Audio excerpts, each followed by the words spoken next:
there's other things with fasting. So I'm going to mention a few of them. We already talked about this thing called autophagy. Autophagy is basically where your body eats the bad cells. So you've got cells that aren't really doing stuff. They're on their last leg, but they're getting nutrients, they're getting energy because they're a cell and your body wants to put energy and time and attention and basically wants to feed them. So when you have autophagy, this can happen when you exercise.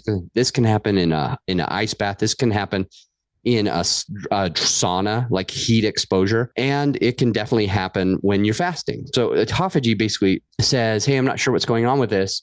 And these cells, they're not that great. I'm going to get rid of them. I'm going to let these other more healthy cells basically eat them, basically take the energy and nutrients from the ones that are kind of on their last leg. So fasting can help with this autophagy. It can help you look better, feel younger. It can help you lose weight. One of my favorite things is you've got this thing called visceral fat. Visceral fat is different from the fat on the outside. So there is fat that's kind of woven in the muscles. You think about Wagyu beef for a second.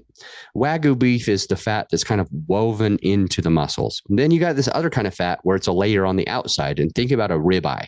Think about a good ribeye or what is that other? I always get it. Prime rib. Think about eating a ribeye or a prime rib, and you got that one layer of fat. And that's usually the fat that's on the outside. And then you've got this other thing called visceral fat, which is a very, very, very unhealthy fat. Visceral fat is fat around your organs. It's basically there to protect you. It comes because of cortisol and things like that. When you fast for an extended amount of time, you can actually get rid of that visceral fat pretty easily. So the visceral fat is very unhealthy. It's linked to a lot of unhealthy things for you.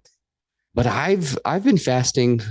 I'm thinking it's been about 5 years, at least 4 years from the time that I'm recording this, but probably almost 5.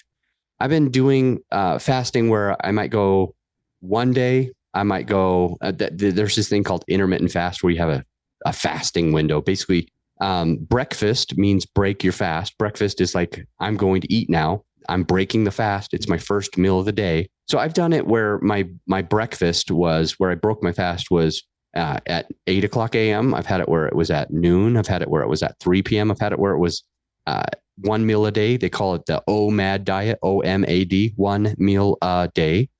And this OMAD thing was basically where I just ate at 6 p.m. every single day. And I've tried other things. I've tried other types of fasting where I've done 2 days, I've done 3 days, I've done 4 days, and I've done 5 days with no food. And in some cases, no food or water.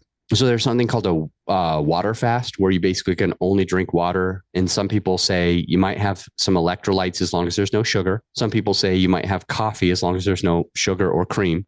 And some say you can have tea as long, again, as there's no calories, there's no sugar or tea. At any rate, I've tried all of these different types. And there's this cool thing. It's called ketosis. Ketosis is not very easy to get into, but when you get into ketosis, your brain seems to function really, really fast.